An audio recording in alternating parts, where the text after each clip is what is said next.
Isabelle Adjani became a living icon of French cinema after landing a role in Adèle's narrative at the tender age of 19. She became the first actress to get 5 César Awards and became a symbol of unearthly beauty with her seemingly mesmerizing eyes and features. A life full of cracks, nevertheless, lies behind that attractive exterior.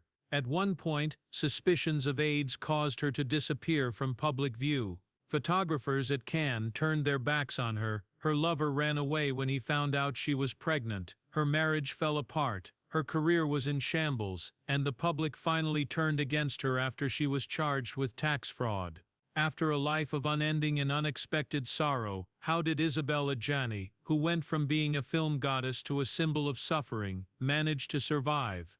Isabelle Adjani came into this world on June 27, 1955, in the very center of France, in the 17th arrondissement neighborhood of Paris. However, her upbringing was far from the glitzy Parisian fairy tales. Her father, Mohamed Sharif Adjani, was a former French army soldier from Algeria, and her mother, Emma Augusta Schweinberger, was a Bavarian German. In the latter days of WW, they crossed paths. She left her home and followed him to Paris, since he loved her so much, even though she didn't know any French. Cultural barriers, religious intolerance, and underlying insecurities all served to test their love. Because she thought Sharif sounded more American, her mother had her father alter his name from Mohammed. Villiers is a working-class neighborhood northwest of Paris, where Isabelle spent her childhood. Surrounded by 2 opposing realms, she resided there. Her traditional and authoritarian Algerian father, wounded by colonial trauma, is one half of the coin. On the flip side, her German mother's icy regimented strictness. She had perfect command of the German and French languages, but she was never one to fit in. She walked a fine line between many cultures, languages, and identities, as a kid of mixed racial heritage. Acting may have offered her a means to experience several lives, lives she could select, lives that could be understood, because of that ingrained feeling of dislocation.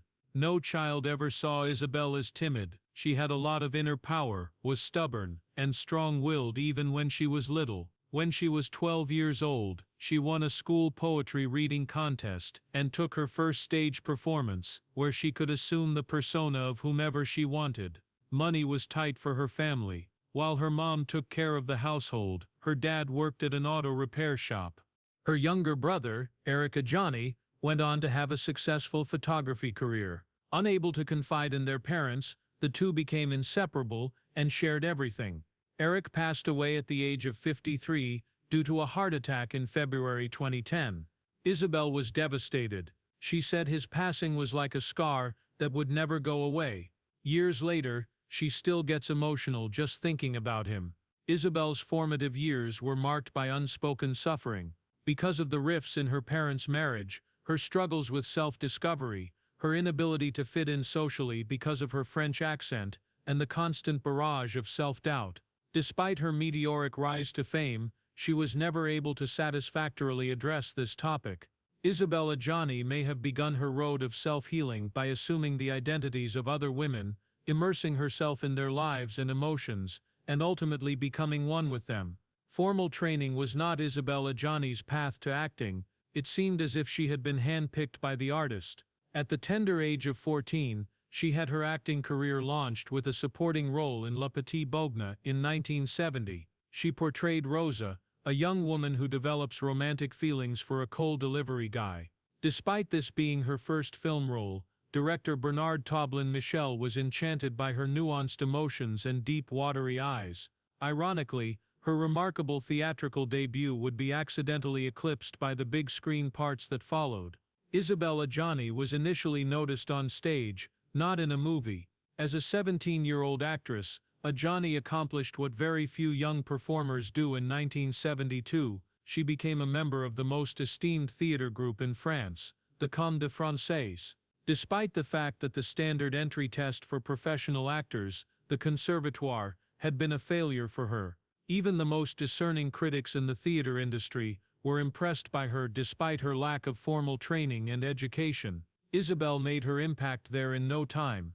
Her portrayal of Ondine, a river nymph madly in love with a mortal, in Jean Giraudoux' play astounded spectators. Subsequently, a string of spectacular shows ensued. Miss Julie, by Strindberg, The Miser by Molière, and most famously, Agnes in Jean-Paul Rousillon's The School for Wives. Her 17 years of age shined like a beacon in a conservative and traditional setting. Even though she was at the pinnacle of her theatrical success when she left Comédie Française 2 years later, she dove headfirst into cinema. The first film to make her name known to a wide audience was La Gifle, directed by Claude Pinotot, and released in 1974. It was until French New Wave legend François Truffaut saw Hugo in the picture and exclaimed, "That's the Adèle Hugo I've been searching for over 5 years," that things started to change. In 1975, when she was just 19 years old, he cast her as the lead in the film Adèle H, and the French were taken aback right away. As Isabelle spiraled downward into obsession, delusion, and psychiatric collapse, she assumed the identity of Adèle Hugo, daughter of literary giant Victor Hugo. Everyone doubted her ability to pull off the role, which required a blend of profound interiority, physical presence and emotional extreme. At the age of 19, she was praised by the media as the embodiment of a fresh age. Famous New Yorker writer Pauline Kael praised her exceptional skill, and others hailed her acting as innovative. Isabelle Adjani was nominated for an Oscar for Best Actress and received her first César for that performance. For over 30 years, she was the youngest candidate in that category, a distinction she still holds to this day. Keisha Castle-Hughes, who was nominated for Whale Rider when she was 13 years old, eventually shattered that record on February 4, 2004. At the verge of Hollywood, Isabelle Adjani stood after becoming a worldwide phenomenon with the narrative of Adèle H. However, she turned down many offers and came out and said it like it is. Hollywood is a made-up metropolis. Few dared to follow her instead of pursuing the American dream. Still, she was so moved by Walter Hill's Hard Times that she agreed to star in his 1978 picture The Driver. She played an anonymous, chilly and enigmatic woman in the film. Although it bombed at the box office in the United States, the picture grossed over 1,100,000 tickets in France. Not long after that, she had an appearance in Werner Herzog's eerie 1979 adaptation of the horror classic Nosferatu, the Vampire. 2 versions, one in English and one in German, were required of her. The otherworldly aspect of Adjani's eyes was captured by Herzog, according to Roger Ebert, but Adjani truly established her irreplaceability in 1981. In that year she achieved an unprecedented double triumph at the Cannes Film Festival, winning Best Actress for both Quartet and Possession. Adjani gave her body and mind to the part of Possession in 1981. She portrayed a Cold War-era marriage on the brink of breakup with Sam Neill. A subway tunnel was the setting for the most terrifying scene. Anna loses consciousness, spits up filth and blood, and screams.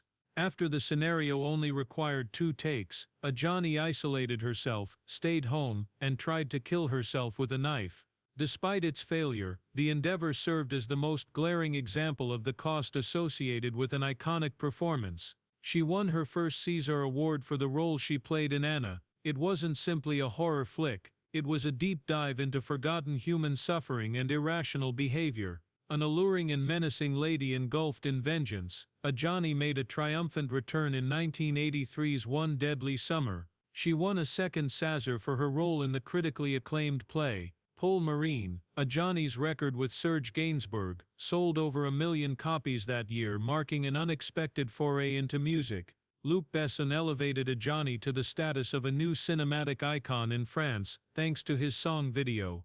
However, she did not achieve her full creative and emotional potential until Camille Claude in 1988. Not only did Adjani star in the film, she also helped create it and sculpted herself into the part. The sad love story between Auguste Rodin and Camille Claude was brought to life by her and Gerard Depardieu. The film was nominated for an Oscar and won her 3rd César.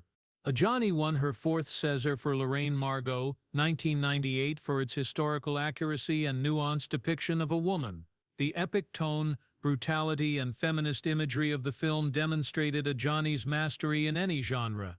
After a long hiatus of 8 years, Adjani returned with a bang in February 2009 with Skirt Day. She stunned and amazed viewers as a vocational school teacher with a mental illness. She became the highest-ranking French actress of all time with her 5th César, which she received for the film. It is not enough to just admire Isabelle Adjani's acting. Wound art is her specialty. From Adele Hugo to Camille Claudel, from Skirt Day's instructor to Possession's wife, every part inflicts a psychic wound on the audience and the performer alike. Choosing roles to shine isn't something Adjani does. She picks them to come out bleeding. She personifies an acting style that eschews safe performances in favor of ones that rely on instinct, empathy, and real suffering to shape characters. In France, Juliette Binoche is seen as the embodiment of intellectual femininity, whereas Catherine Deneuve is cited as the symbol of elegance. A dazzling fissure in the fabric of French film, Isabelle Adjani is stunningly unstable. The heart is never protected by success. Exactly when Isabelle Adjani was under the most scrutiny, she embarked on a path into parenthood, a path characterized by extreme isolation. Isabelle Adjani's relationship with cameraman Bruno Nuitin resulted in the birth of their first son, Barnabé Saïd Nuitin, in 1979, when she was 24 years old. A one-of-a-kind bond was formed. They are joined in art and soul, but there is no sound, no vows, and no wedding bands. It was light that Bruno grasped. Shadows made sense to Isabelle. Although they were able to blend into one another in the picture, they were unable to do so in real life. Their union was barren. "Someone I love very much doesn't require a ring," Adjani once stated. She declined several roles when Barnaby was born, seemingly seeking to maintain one unbroken peace in a life full of fractures, and quietly retreated to raise her son. However, the gap between the two creatives gradually expanded, cooled, and then closed.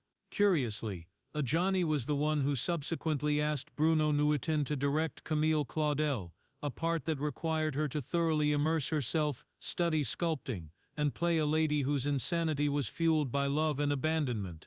Some moments in Camille Claudel see the protagonist cowering in a darkened studio, as if chatting with a lover who has gone missing. A lot of people think that Isabelle and Camille were the ones talking to Bruno. One of Hollywood's most renowned and infamously charming leading men, Warren Beatty, was in a relationship with Isabelle Adjani in the mid-1980s.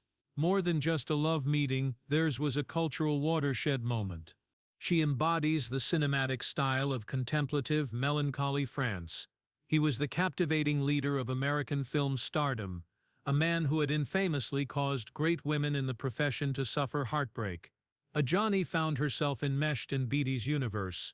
She tagged along with him to Morocco to shoot the 1987 epic comedy Ishtar, which was directed by Elaine May and featured Dustin Hoffman. Critics in the U.S. panned the picture, and it went down in history as one of Beatty's and Adjani's most notorious failures. What stung the most, though, was not the creative failure. The fact that Isabelle Adjani was never sure if she was loving a guy or just being a supporting character in someone else's life was what hurt her the most at that period. Warren Beatty was famous for his short-lived relationships.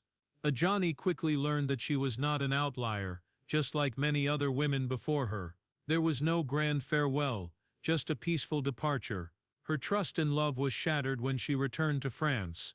By the decade's end, she had been introduced to a new name, Daniel Day-Lewis, who finally felt like he belonged. Isabelle Adjani crossed paths with British actor Daniel Day-Lewis in 1989, when she was at the peak of her career, after Day-Foot had won an Oscar.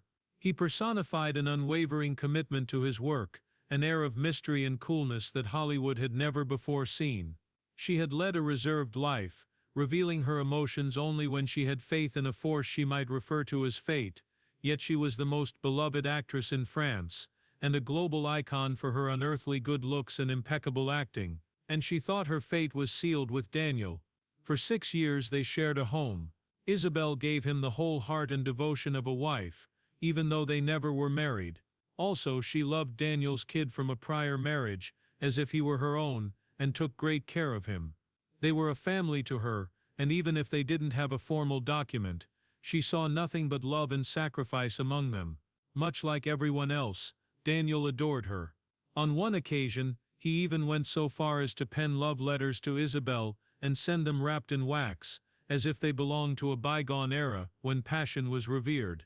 She had faith in him and anticipated a long-term relationship. She had no idea that love could end in such a horrible way. The news that Isabelle was pregnant with Daniel's kid came in 1995. She was expecting a kid and was waiting for a response from the man she thought was the father. Despite the lack of a wedding vow, she believed it would deepen their connection and enhance their love. But instead of happiness about the impending birth of a child, she got a chilly fax that ended their relationship. Daniel disappeared from her life in France just before the birth of their baby. Isabelle gave birth to Gabriel Cain-de-Lewis in isolation, experiencing shame and agony that no one could understand because there was no one there to support her. A few months later, in a clandestine ceremony in the U.S., Daniel Day-Lewis wed Rebecca Miller, the daughter of the renowned playwright Arthur Miller, as if the pain weren't bad enough. After the fact, the news media learned about it. It was a small family wedding, very private. Tamison Day-Lewis informed the journalists, referring to Daniel's sister, "Truly, he is delighted." Isabelle felt as if her once cherished family had been sentenced to death at that frigid wedding. The only thing she told the reporters was that the man she loved might not even exist. "Even if I can't accept the Daniel I know now, I'll never let go of the love I had for him." The betrayal of Isabelle Adjani was more than that. During her most vulnerable state, her pregnancy, she was left behind. Like a bucket of freezing water slammed hard into her face, she lost her spouse, her family, and their trust. She has been raising Gabriel Cain-de-Lewis alone ever then, nursing an unhealed wound while quietly seeing her child's biological father in magazine ads. A father who has always kept his distance from his kid, never apologized, and never spoke up. Daniel is still widely regarded as an exceptional performer, yet Isabelle is a mother now, and she was once France's most beautiful lady. She had to bury her greatest love with her own hands because it was too heavy. Nothing could harm Isabelle Adjani after Daniel Day-Lewis abandoned her in a heartless fax, but she was mistaken. Jean-Michel Jarre, the renowned electronic artist whose album Ozone startled audiences across the globe, and she started seeing him again in the early 2000s. Jarre was a calm, collected, and perceptive man. Even if his brisk past had alarmed others, Adjani remained unconvinced. They tied the knot in February of 2004. August was supposed to be the wedding month. Jarre was in London that June morning recording an album, but Isabelle made a bombshell revelation on the cover of Paris Match. "I was mistaken in my belief in him. No, for the best, I've decided against having my wedding in August." Besides breaking off the engagement, Adjani went public with her accusations that Jarre had been unfaithful to Nikita star Anne Perriot, who was produced by Luc Besson. She claimed to have discovered incontestable proof, and it devastated her. Charlotte Rampling, the British actress with whom Adjani had an affair, suffered from despair, and he implied that Kira's infidelity played a role in her illness. This was a split unlike any other. The woman's frigid clarity and unabashed power betrayed her years of abandonment and grief, and her counterattack was furious. Even Jarre struggled to find words. After weeks of silence, he was ultimately captured in London and forced to speak to the press. He then responded with an icy expression, "My conscience is clear. We had no marital vows, never had kids. This story wasn't important at all. I spent nearly 2 years with Isabelle. For the past 6 months, we have been virtually living apart." Everyone else saw through Jarre's claims that he started seeing Anne Perriot after his relationship with Adjani had already broken down. Once again, Isabelle Adjani was deserted just before her wedding. On this occasion, it was she who broke the news to the entire country of France. Worse yet, Jarre utilized an image of Anne Perriot's intense gaze throughout the whole 75-minute DVD for his subsequent album Arrow, as if this new love was his last declaration that Adjani was nothing more than a distant memory. After 2 near marriages, Isabelle Adjani withdrew due to emotional distress. She lost more than just a guy, she also betrayed her confidence, her pride, and the faith in love that she had always had. Following the devastating heartbreak she endured at the hands of Daniel Day-Lewis and Jean-Michel Jarre, Isabelle Adjani went into a more private and reclusive period of her life. Another man entered her life during these years of silence. In February of 2004, Adjani started dating Stéphane Deladjou, a famous neurosurgeon who was known as Le Docteur des Stars. Despite his lack of celebrity status, he exuded an air of cool assurance and accomplished achievement. For a brief while, Isabelle Adjani appeared to find solace in Deladjou's embrace. Their nearly 5-year relationship was longer and more solid than most of their previous ones. There was no wedding and no controversies. Silence, however, served merely to pique the interest of the media. After that, they secretly broke up in February of 2008. Neither side ever said what caused it, and nobody ever asked why. We only know that Isabelle Adjani never publicly loved again following that relationship. A fresh tidal wave of problems, emanating from the public trust, the media, and the law, hit Isabelle Adjani just as the wounds in her personal life were beginning to mend. Isabelle Adjani's name was in the news, in 2023, for all the wrong reasons. A startling court ruling, a suspended 2-year jail term for tax fraud and money laundering, and her decades-long effort to keep a respectable image free of controversy. Adjani knowingly moved her domicile to Portugal from February 2016 to February 2017 in order to evade a €236,000 tax obligation, according to the Paris court. In addition to hiding a $120,000 transfer into an American bank account, she reportedly passed off a $2 million gift from Senegalese businessman Mamadou Dagan Ndai as a loan, so she could avoid paying taxes on it. It wasn't only a question of money. Gabriel Cain de Luis, Adjani's son with Daniel de Luis, has Mamadou Dagan Ndiaye as his godfather. Diallo was the mastermind behind the so-called loan. Case sensitivity and controversy were further intensified by the fact that personal and financial links intersected. Olivier Pardo, Adjani's attorney, was vehemently against the decision. According to him, his client was denied permission to postpone the trial and was not permitted to attend in court to testify. He made the bold claim to Variety that they are pursuing her non-stop. Financial scrutiny was not something Adjani had ever encountered. In February 2016, her identity was found in the Panama Papers, which exposed her as a stakeholder of a British Virgin Islands registered offshore business named Deckard Investments Limited. An inquiry was initiated later that year by the French National Financial Prosecutor's Office into allegations that she had transferred €119,000 to an unnamed recipient through this firm in 2014. Also, Adjani's production firm, Easia Films, was advised by a former associate, who has been suing her since 2020, triggering yet another continuing probe.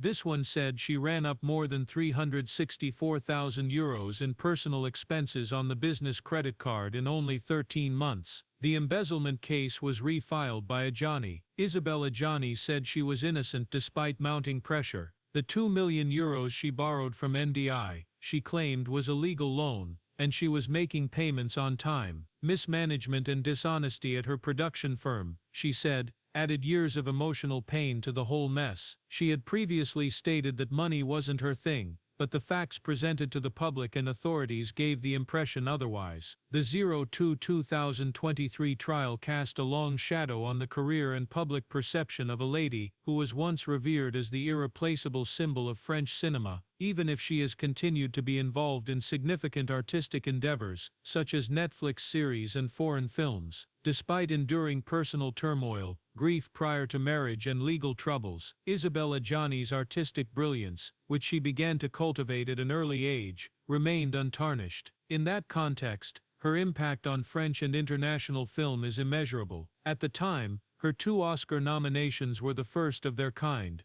and she became the first French actress to do so. She holds the record for most César Awards won by a female actor or actress with 5, which is still standing today. The significance of Adjani, however, surpasses mere statistics. French audiences saw a new side of women thanks to her. Neither simple objects of desire nor nebulous inspirations. Comparable to Camille Claudel, Anna in Possession, and Margot in Lorraine Margot, her characters exhibited complex psychological traits, including wounds, defiance, insanity, and desire. Isabelle Adjani has continued to shine for the past 50 years as the glamorous face of French cinema. She quietly asserts that her artistic career has never ended by appearing regularly in new projects, even though she is now in her 60s. Peter von Kant, which premiered at the 72nd Berlin International Film Festival in 2022, featured her as Sedoni von Grassenub. Band original. Adjani's comeback to music after more than 4 decades away from Paul Morin was produced by Pascal Obispo and released a year later. At the same time that she joined the cast of the worldwide production, The Perfect Couple, which also features Nicole Kidman and Liev Schreiber, she featured in Melanie Laurent's action flick Wing Women, which was distributed by Netflix. They were stronger emotionally than everyone else, thus they endured hardships not because they were weak. Isabelle Adjani became an icon of unwavering dedication to her craft, an inspiration to performers who would risk everything for a role, no matter the emotional toll it took. In addition to her amazing skill, Adjani is famous for her otherworldly face, a neoclassical sculpture of melancholy light, which she inherited from her Algerian and German ancestors. Her beauty is haunting and otherworldly. Isabelle Adjani is an exceptionally uncommon breed among her French contemporaries. Not only is she fluent in French, German, English, and Italian, but she is also a rare breed indeed among artists who are able to bridge European cultures. Keeping busy in 2024, she appeared in Christophe's music video for Où tu n'es m'attendais pas, and announced her involvement in the upcoming mini-series Cassima Levant, set to broadcast in 2025. It will go beyond that.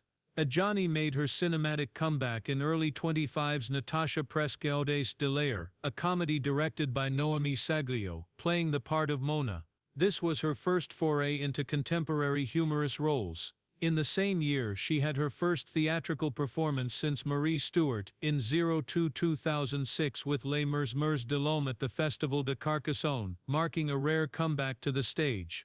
Isabelle Adjani persists silently, relentlessly, and stubbornly on her creative path despite all the emotional and legal turmoil she has endured. Her continued success at an age when so many of her contemporaries have given up is evidence that certain talents are immortal. The ability to completely enter every part she plays, coupled with her unearthly good looks and soulful performance. Movie actress Isabelle Adjani isn't your average celebrity. She possesses the aura of a living legend, with icy eyes, a voice that whispers, and performances that captivated audiences worldwide. However, what is hidden from view? A lady navigating life as her heart bleeds. Someone who was left pregnant, deceived just before her wedding, rejected on the Cannes red carpet, and then found guilty after becoming famous. She used to be the very model of ethereal beauty. At this point in time, she represents the will to live. As the only French actress to win 5 César Awards, and the first to come onto the stage of the Comédie Française before the age of 18, Isabelle Adjani's life reads like a story no scriptwriter would dare to create. However, she embraced it wholeheartedly, persevering over seemingly insurmountable obstacles time and time again. Isabelle Adjani may already have an unspoken fanbase among those who have adored French cinema and held the belief that acting can delve deep into human emotion. If you felt moved by this tale, please share your thoughts in the comment section. A woman who has never genuinely fallen, has traveled through grandeur and the abyss, right? What do you make of that? How tragic or successful is she? Help us discover more about the lives of artists who are brilliant and profound, and who have been traumatized by the price of genuine emotion, by clicking like, subscribing, and joining us.